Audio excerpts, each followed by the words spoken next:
So, hi guys, we'll be talking about the Constitution. What is constitutionalism? What is constitutional morality? What are the distinctive features of our Constitution as well? So, let's start with it.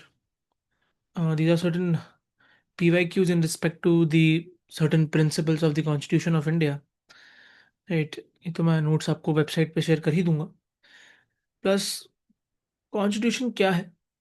It refers to a document It refers to a document having special legal sanctity, which sets out the powers and functions of the organs of the government, along with limitations which is there in the constitution. Right? It refers to the rules which regulate the structure, functions, and interrelations of different organs of the government. And constitutionalism embodies the idea behind the limited government. कि government की power को क्या limit करता है? Constitution ही limit करता है ना. Through well established constitutional principles and procedures. It is the antithesis of arbitrary power. What is constitutionalism? अब हम ये देखते हैं. It is the political ideology emphasizing on limited form of government and eventually the adherence of the rule of law and the protection of fundamental rights of the citizens. It is the antithesis of despotic form of government.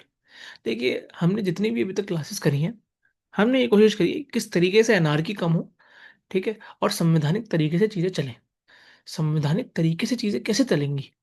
जब हमारे पास एक लिखित idea होगा कि हम चाहते क्या हैं सरकार से, सरकार की पावर्स कितनी है और ऑर्गन्स की पावर्स कितनी है, तो संविधान में लिखा गया है. संविधान के पीछे आइडिया क्या है, उसको बोलते हैं कॉन्स्टिट्यूशनलिज्म. ठीक है. It restrains the government from acting in an arbitrary manner. It compels it to follow canons of good governance. Principles क्या क्या हैं हमारे कॉन्स्टिट्यूशन के? इट इज रिटन कॉन्स्टिट्यूशन यही है. कुछ कुछ चीज़ें रिटन है, प्रियम्बल है, एफआर है, सेकुलरिज्म है, बेसिक स्ट्रक्चर है हमारे कॉन्स्टिट्यूशन का. फ्री एंड फेयर इलेक्शन होने चाहिए, जो लिखा गया 324 से, आर्टिकल 324 से, chapter 10 if I am right. Existence होनी चाहिए राज्यसभा की. फेडरलिज्म है, इंडिपेंडेंट जुडिशरी है, सेपरेशन ऑफ पावर्स है, रूल ऑफ लॉ है, फिफ्थ एंड सिक्स शेड्यूल है. ठीक है. और डेमोक्रेटिक डिसेंट्रलाइजेशन है. ठीक है. क्रिटिसिज्म क्या क्या है? It is hostile to the idea of popular self governance. It can lead to judicial interference in the legislative function of the parliament and the executive functions of the government. ठीक है. It dampens the pace of constitutional progress through timely political and administrative changes through amendment. Case laws कौन से हैं? RC Poudyal versus Union of India का एक case है. Mere existence of constitution does not ensure constitutionalism. The political maturity and the traditions of a people import meaning to a constitution which otherwise merely embodies political hopes and ideals. ठीक है. एक और case है Ram Jethmalani versus Union of India. What is modern constitutionalism? It is the form Modern constitution in the form of basic structure document specifies that the powers vested in any organs ought to be exercised within the four corners of the constitution and that the organs so created cannot change the identity of the constitution itself. ठीक है. जो भी चीजें संविधान के अंतर्गत लिखी गई है वो संविधान को नहीं बदल सकती. ठीक है. क्या पता समाज के साथ उसका आइडिया चेंज हो लेकिन कोर हमेशा सेम और सेफ रहेगा. Then there is another case of Navtej Singh Johar versus Union of India. यहाँ पे दीपक मिश्रा जी ने बहुत अच्छी बात कही थी. ये वही केस है जिसमें एलजीबीटीक्यूआई प्लस राइट्स के बारे में बात करी थी सुप्रीम कोर्ट ने और उसको बढ़ावा भी दिया था.